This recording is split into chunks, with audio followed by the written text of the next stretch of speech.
सबसे पहले तो सतीश जी के लिए जोरदार तालियां। पेशे से वकील, लेकिन उससे ज़्यादा अभी जब भी कभी सतीश चंद्र मिश्रा जी की बात होती है तो माना जाता है कि क्या बसपा में अब नए उत्तराधिकारी या फिर चाणक्य, बहुत सारे नामों से आपको नवाजा जाता है। कहना ठीक होगा उत्तराधिकारी या नहीं? देखिए, ये पहले हम भी कह चुके हैं, हमारी पार्टी की जो मुखिया हैं बहन मायावती जी भी कह चुकी हैं। हम उत्तराधिकारी कौन होता है? उत्तराधिकारी होता है जो कि उम्र में कहीं छोटा हो, और हमारी नेता बहन मायावती जी अभी 1-2 साल नहीं 20 साल तक हमारी पार्टी की राष्ट्रीय अध्यक्ष हैं। वो उनकी सेहत ऐसी है कि वो अभी अपनी जो अध्यक्ष के रूप में और पार्टी को चलाने का काम करेंगी। और इसके साथ साथ में एक चीज़ और भी स्पष्ट कर दें कि एक बार नहीं कई बार इस प्रश्न का जवाब हमने भी दिया, हमारी तरफ से हमारी नेता ने भी, और हम लोग पार्टी की तरफ से उन्होंने भी दिया। उनसे भी प्रश्न हुए थे तो उन्होंने कहा देखिए, उत्तराधिकारी तब होता है जब कोई आदमी समझता है कि हम अब कमज़ोर हो गए हैं या अब हम नहीं चला सकते हैं।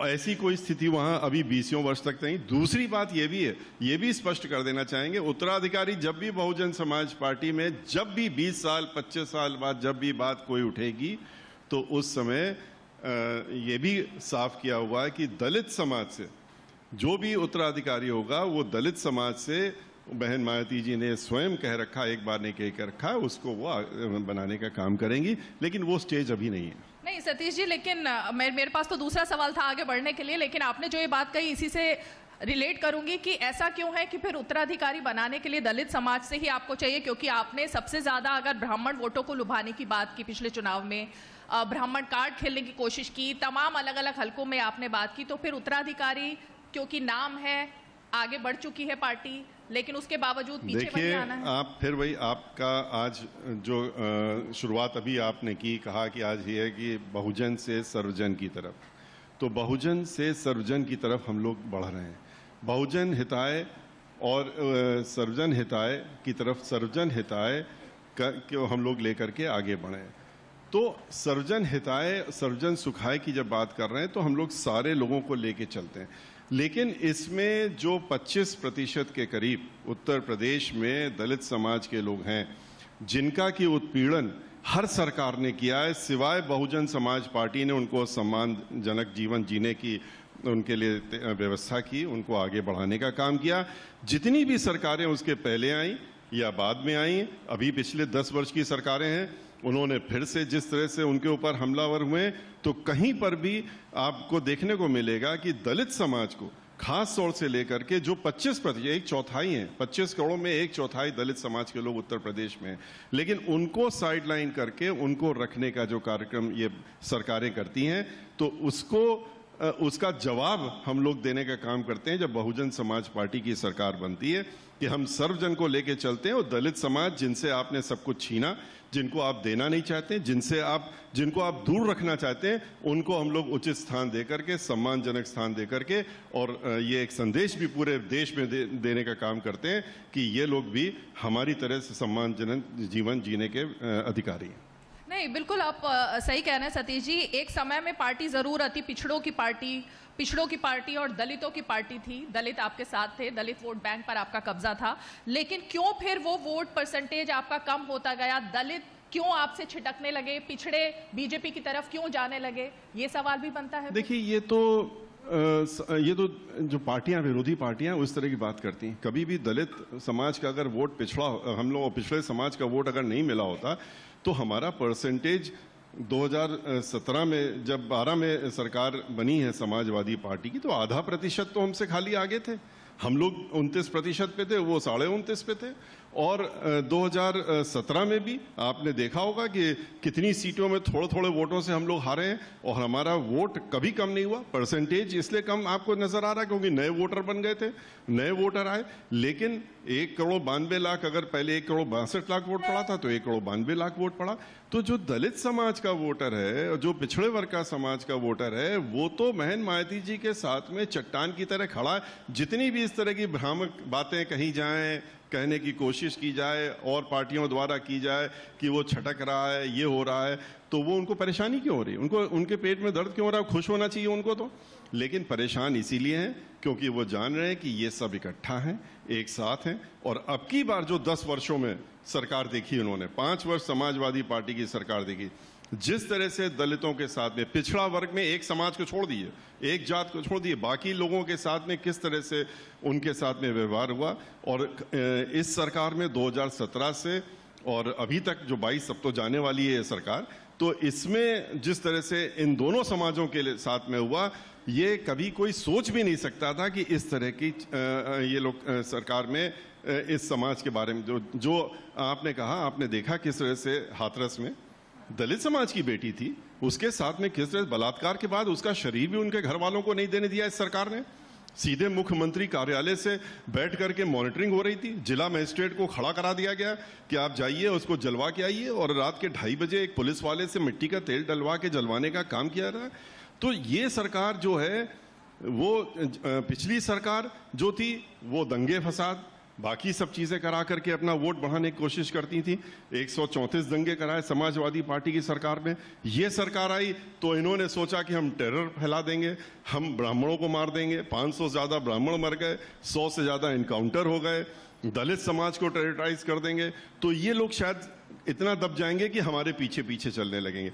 लेकिन अब की बार जो हम लोग पूरे उत्तर प्रदेश में घूम के आए, हम तो पूरे उत्तर प्रदेश में हर जिले में गए, और जिस तरह का माहौल हमको पूरे प्रदेश में देखने को मिल रहा है, दलित समाज के हर वर्ग जो है इस समय एकजुटता दिखाते हुए पिछड़े वर्ग समाज के साथ में, अल्पसंख्यक समाज के साथ में और ब्राह्मण समाज के साथ में मिल करके 2007 वाली सरकार बनाना चाहता है, जिस तरह से सर्वजन हिताय सर्वजन सुखाय की सरकार हम लोगों ने चला के दिखाई थी। ये जो आपका कॉन्फिडेंस लेवल है, क्या जो आप मानकर बैठे हैं कि सरकार आपकी बननी है, इसी वजह से क्या बहन जी नहीं निकल रही हैं? और जिन रैलियों के लिए बीएसपी जानी जाती थी, सब पूछ रहे हैं कि आखिर बहन जी कहाँ हैं, आपने शायद कहाँ है? देखिए, शायद दूरदर्शन वाले मिस कर गए होंगे, या जो लोग इस तरह की बात करते हैं वो मिस कर गए होंगे।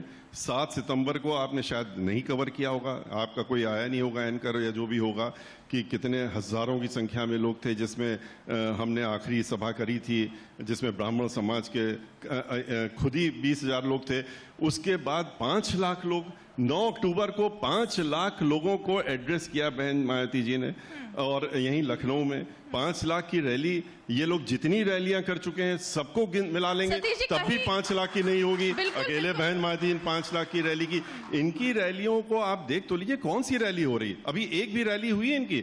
इनको आप तो इनके जो ये कार्यक्रम है, जो कि फीता काटने वाले, पत्थर लगाने वाले, आज मुख्यमंत्री जी 4 जगह जा रहे हैं, फीता काट रहे हैं, आज उनके मंत्री कर रहे हैं, ये आपके पैसे से जो आप कमा करके देती हैं टैक्स ना, और हम लोग देते हैं, उसका गलत इस्तेमाल करते हुए और इन रैलियों में लगाया जा रहा है। इनसे तो प्रश्न उठना चाहिए और अदालतों को स्वयं लेना चाहिए इसमें कॉग्निजेंस कि आखिर ये जो आप मीटिंग कर रहे हैं, तो आप भारतीय जनता पार्टी का पैसा निकालिए ना, तो उससे रैली करिए। आप ये कहना चाह रहे हैं कि बसपा आप कोई बड़ी रैली इस तरह नहीं करेगी? देखिए, बीएसपी की अपनी रणनीति होती है, हमेशा रही है, उसी तरह से हम लोग चलते हैं। हम लोग किसी के इस तरह से नहीं, अरे आप क्यों नहीं निकाल रहे हैं, क्यों नहीं कर रहे हैं। हमने 9 अक्टूबर को किया, 5 लाख लोग आए, जो संदेशा था सबके साथ गया। हम 96 मीटिंग कर चुके हैं पूरे उत्तर प्रदेश में, और 96 मीटिंग करने के बाद हम 43,000 किलोमीटर तो खाली गाड़ी से चले, पूरे प्रदेश में गए। हम पार्टी के राष्ट्रीय महासचिव हैं, हमको जिम्मेदारी दी गई। नहीं, आपको बिल्कुल सतीश जी, आप बिल्कुल सही कह रहे हैं, आप दिखाई दे रहे हैं। वही मेरा सवाल था कि बहन जी कहाँ है? देखिए, बहन जी आपको हमने बताया कि वो आई, उन्होंने रैली भी की, उन्होंने मीटिंग भी की, उन्होंने 5 लाख लोगों को एड्रेस किया। हमारी पार्टी की एक नीति है, रणनीति है, उसके तहत में हमेशा जब चुनाव की घोषणा होती है, चुनाव की घोषणा के बाद बहन मायावती जी की रैलीज होती हैं, उसके पहले उनके कार्यकर्ताओं की, उनके जो नेता लोग हैं, जो और लोग हैं, उनकी रैलीज होती हैं। और अभी भी हमारे बूथ लेवल तक आज के रोज भी, आज 110 रैलियां चल रही हैं पूरे प्रदेश। आज जब हम आपसे बात कर रहे हैं 110 रैलियां बूथ लेवल तक बैठक और मीटिंगें हो रही हैं, लेकिन हम लोग उस तरह से प्रोपेगेंडा नहीं करते हैं कि सरकारी पैसा लिया और दिखाया, जैसा मैंने पहले कहा, और बुला लिए सरकारी आदमी और अधिकारियों से कहा कि बस लगा दो और आदमी ले आओ। हम लोगों के यहाँ आते हैं लोग, खुद जेन्युइन लोग आते हैं, और आ करके 5 लाख लोग अगर जो आए थे 9 अक्टूबर को, तो वो अपने पैसे से, अपने साधन से आए थे बहन मायावती जी को सुनने। इनके सरकारी खजाने को निकाल के नहीं आए थे कि वो सरकारी खजाने से आए। आज 5 साल जब निकल गए हैं, तब आप बताइए एक दिन में 10 उद्घाटन हो रहे हैं, 10 पत्थर लगाए जा रहे हैं। 5 साल पहले क्या था, क्यों नहीं करा था? तब करते आके तो समझ में आता। इस समय जनता जवाब पूछ रही होती, जनता जवाब पूछ रही है। और ये जो आपने जवाब दिया सतीश जी, लोग ये कह रहे हैं कि शायद इस वजह से बीएसपी बाहर नहीं आ रही है, क्योंकि बहुत सारे, चाहे वो केसेस की बात हो, कोर्ट केसेस की बात हो, कोई एक अजीब सा डर है बसपा के अंदर, बी टीम की तरह से काम कर रही है बीजेपी के, ऐसा भी लोग कह रहे हैं। देखिए, बी टीम कौन कर रहा है और किसकी बी टीम कौन चल रहा है, ये भी सबको मालूम है। अभी 1 हफ्ते पहले कौन बैठा था एक साथ सोफे में बैठ के प्लानिंग बना रहा था उत्तर प्रदेश की? आरएसएस के मुखिया और श्री मुलायम सिंह यादव। तो एक दूसरे के ए बी टीम कौन है? और जहां तक आप ये कह रहे हैं किसी डर से, किस चीज का डर होगा? मैं तो आपके सामने बैठा हूं, मैं तो वकील भी हूं, और कोशिश जरूर की गई पूरी 2003 से लेकर के, और पहले बीजेपी ने, उसके बाद समाजवादी, उसके बाद कांग्रेस पार्टी ने। लेकिन आपकी नॉलेज के लिए, जिससे कि आपको भी क्लियर हो जाए, हम कई बार बता चुके हैं, एक भी मुकदमा, एक नए पैसे का भी आज हमारी पार्टी की मुखिया बहन मायावती जी के ऊपर कहीं पर किसी जगह भी लंबित नहीं है। टोटल उनके क्लीन चिट है, यहां से लेकर सर्वोच्च न्यायालय तक। तो ये एक जो प्रोपेगेंडा करा जाता है, ये खाली वो लोग करते हैं। जब हम कांग्रेस के साथ में उनको सपोर्ट कर रहे थे बाहर से, तब कहा जाता था हम उनकी ए टीम है, बी टीम है। आज हमें आप इनके बारे में बता रहे हैं, कल किसी और के लिए कहेंगे। तो ये हमारी पार्टी जो है मुद्दों पे चुनाव लड़ती है और विकास पे चुनाव लड़ रही है। विकास हमने करके दिखाया। 2007 से 12 के बीच में पूरे प्रदेश में विकास करा, पूरे प्रदेश में भाईचारा बनाया, पूरे प्रदेश में एक सर्वजन हिताय सर्वजन सुखाय को लेकर के चले, महिलाओं को सुरक्षा दी, किसानों का 2 गुना दाम बढ़ाया गन्ने का। इनकी तरह नहीं कि खाली वादे किए। हम लोगों ने 1 दर्जन से ज़्यादा यूनिवर्सिटीज़, इंटरनेशनल लेवल की यूनिवर्सिटीज़ बनाई, हॉस्पिटल्स हर जिले में बनाने का काम किया, 23 नए जिले बनाने का काम किया, 7 मंडल क्रिएट करने का काम किया। तो ये सब किसने किया? ये सब बहुजन समाज पार्टी, हम लोग विकास पे चलते हैं, विकास का ये कार्य करा। इनकी तरह से नहीं। महिलाओं को, एक भी महिला का आपको उत्पीड़न नहीं मिलता था। आज हर 2 घंटे में एक महिला के साथ में बलात्कार हो रहा है, दुराचार हो रहा है। ये तो एनसीआरबी की रिपोर्ट कहती है। तो ये चीजें जो हैं, ये प्रश्न आज जनता देख रही है। वो देख रही है कि कौन विकास करता है, कौन विकास भाईचारा बना करता है, कौन पूरे प्रदेश में शांति पहुंचाने का काम किसने किया है, और कौन है जो कि खाली उत्पात करके, हल्ला गुल्ला करके, डरा करके रोकेंगे और ठोंक देंगे, ये करके कि अब नहीं मानोगे तो हम ऊपर पहुंचा देंगे। इस नीति से कोई कभी भी जनता आपके साथ में नहीं हो सकती। उनके साथ जो लोग इस तरह की नीति करते हैं कि हम रोक देंगे और ठोंक देंगे, तो ये रोको ठोको वाली नीति जनता नहीं चाहती है। जनता चाहती है कि उनको सुकून मिले, उनको महिलाओं को सुरक्षा मिले। जो बेरोजगार लोग हैं, 2 करोड़ बेरोजगार घूम रहे हैं, उनसे आपने वादा कर दिया कि हम आपको रोजगार देंगे। उसके बाद क्या किया? झुंझुना पकड़ा दिया, कह दिया जाइए पकौड़ा बेचिए। तो ये इस तरह की हम लोग नीति नहीं करते हैं। हम लोगों ने 23 लाख नौकरियां दी थी, 23 लाख नौकरियां उत्तर प्रदेश में। इन्होंने तो खाली झूठे वादे किए और झूठे अपना विज्ञापन में कुछ भी दिखा दीजिए। विज्ञापन में 500 करोड़ रुपए महीना खर्चा हो रहा है, पहले 300 हो रहा था, 500 करोड़ रुपए महीना खर्चा हो रहा है। तो ये हिसाब कौन देगा? ये किसका पैसा विज्ञापन में जो लग रहा है कि हम अपना चेहरा दिखा रहे हैं, हम अपना दिखा रहे हैं, बहुत अच्छा काम कर रहे हैं, तो आपके पैसे से। फर्क साफ है, आपको नहीं लग रहा है? क्योंकि बीजेपी तो कह रही है कि सड़कों का जाल बिछाया, आपने बेरोजगारी की बात कही, वो कह रहे हैं ओडीओपी हो, तमाम रोजगार की योजनाएं हो, हर क्षेत्र के हर वर्ग के लोगों को रोजगार दिए जा रहे हैं। ये तमाम जो पोस्टर लग रहे हैं, ये सिर्फ और सिर्फ पोस्टर में और सिर्फ अखबार के एडवर्टीजमेंट है। ये सरकार जो है अच्छा काम खाली आपको पोस्टरों में दिखेगी करते हुए, अखबारों में करते हुए दिखेगी, और वरना तो आपने देख ही लिया कि किस तरह से पूरे प्रदेश में हाहाकार मचा हुआ, लोग परेशान हैं। किसानों को कुचल के दबाने का काम इस सरकार में हुआ, उनकी हत्या कराने का काम इस सरकार में हुआ। तो ये सरकार और समाजवादी पार्टी की जब सरकार रही तो बहुत कम फर्क नजर आता है एक दूसरे में, और तभी हम लोग कहते हैं ये एक ही सिक्के के दो पहलू हैं। और वो दिखाने का काम अभी कर दिया उन्होंने। जैसा कि मैंने कहा कि आरएसएस के मुखिया और श्री मुलायम सिंह यादव जी, जिन्होंने पहले प्रधानमंत्री जी को बधाई दे दी थी 2019 के पहले कि हम आपको चाहते हैं कि आप प्रधानमंत्री बन के आइए, जो कल्याण सिंह जी को लेकर के अपने साथ में बैठे थे कि आइए, जिन्होंने पहले बाबरी मस्जिद की बात होती थी उनको लेकर के अपनी पार्टी में मिलाया था, जो साक्षी महाराज जी जिनके ऊपर सब तरह के आरोप लगाए थे उनको अपना मेंबर ऑफ पार्लियामेंट बनाने का काम। तो ये असली कौन मिला हुआ है, आपस में कौन मिला हुआ है, ये किसी से छुपा नहीं, ना चाहे अल्पसंख्यक समाज के लोग हों चाहे सर्व समाज के लोग हों, अब सब इनका असली चेहरा पहचान गया है। सतीश जी, जब आप इतने विकास की बात कर रहे हैं कि आपका मुद्दा जो है वो विकास है, किस तरह रोजगार मिले, तमाम चीजें मिले, तो बीजेपी कह रही है कि जब विकास की ही बात है तो फिर राम मंदिर की आपको अब याद क्यों आ रही है? आप भी अयोध्या जा रहे हैं, रामलला के दर्शन कर रहे हैं, राम मंदिर बनवाने की बात कर रहे हैं। बीजेपी का ये आरोप है कि फिर जब विकास की ही बात है तो फिर राम मंदिर क्यों जा रहे हैं? राम मंदिर को क्या मानते हैं आप लोग? राम मंदिर क्या विकास में? अगर राम मंदिर दर्शन करने जाते हैं तो हम विनाश की बात कर रहे हैं?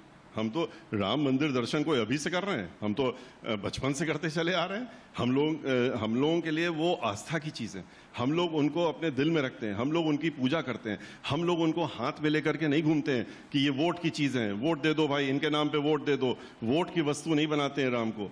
और अगर हम मंदिर जाते हैं तो इनको क्यों परेशानी हो रही, इनको क्यों तकलीफ हो रही? तकलीफ इसलिए हो रही, इसके पीछे भी बहुत बड़ा कारण है। 2 साल हो गए जजमेंट को आए, 2 साल सर्वोच्च न्यायालय के जजमेंट आए हुए, और वहां पर क्या किया आपने? आपने सिर्फ पूरे देश में फिर से घूम के पैसा इकट्ठा किया, फिर से आपने लाखों करोड़ रुपए इकट्ठा कर लिए मंदिर के नाम पे, और बजट से आप हर महीने पैसा निकालते हैं अयोध्या के नाम पे।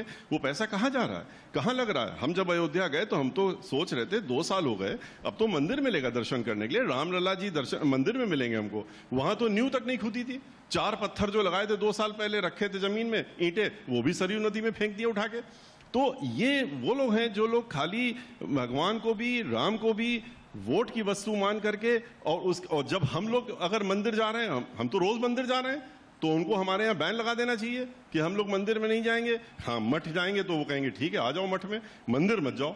तो हम लोग तो मंदिर जाते हैं, मंदिर तो हर जगह जाते हैं और जाते रहेंगे, ये कभी नहीं। हम लोगों ने वृंदावन में जाकर के समग्र विकास किया, आप तो वृंदावन गई होंगी, 5.5 करोड़ रुपए खर्च करके हमारी सरकार में समग्र विकास वृंदावन का हुआ। अयोध्या में भी देख लीजिए, वहां का सीवेज ट्रीटमेंट प्लांट हम लोगों ने बनाया, वहां की 14 कोसी सड़क जो थी उसको चौड़ा करके हम लोगों ने बनाया, सरयू नदी के घाट हम लोगों ने बनाए, हम लोगों ने वहां पर जितनी भी व्यवस्था हो सकती थी उस समय करने का काम किया। ये तो खाली बजट लेते हैं और जाकर कहते हैं अयोध्या में लगाने जा रहे हैं, और उसके बाद कहाँ लगाते हैं ये किसी को नहीं पता, बताने का काम नहीं। आपको भी सपने में कोई भगवान आते हैं क्या? देखिए, हम लोग तो भगवान को हमेशा अपने दिल में रखते हैं, अपने साथ में लेके चलते हैं। इस समय भी आपके साथ वार्ता कर रहे हैं तो ईश्वर को हम अपने साथ में रखे हुए हैं, और हम लोग जब घर से निकलते हैं तब भी उनका पूजा पाठ करके निकलते हैं, वापस आते हैं तब फिर उनको प्रणाम करते हैं। और हम लोग ये दिखावे की, इस तरह की राजनीति में कभी भी ईश्वर को नहीं लाते हैं, भगवान को नहीं लाते हैं और ना लाना चाहते हैं। ये तो आपको इनसे पूछना चाहिए, बीजेपी वालों से भी एक चीज़ और पूछ लीजिएगा कि महिलाओं की बात करते हैं, महिलाओं की, हालांकि महिलाओं की क्या सुरक्षा है वो तो मैंने आपको बता ही दिया, लेकिन ये राम की बात करते हैं, सीता की बात क्यों नहीं करते हैं? इसके पीछे कभी इनसे जवाब पूछिए तो एक बार। आप पूछिए कि भाई सीता से आपको क्या नाराजगी है?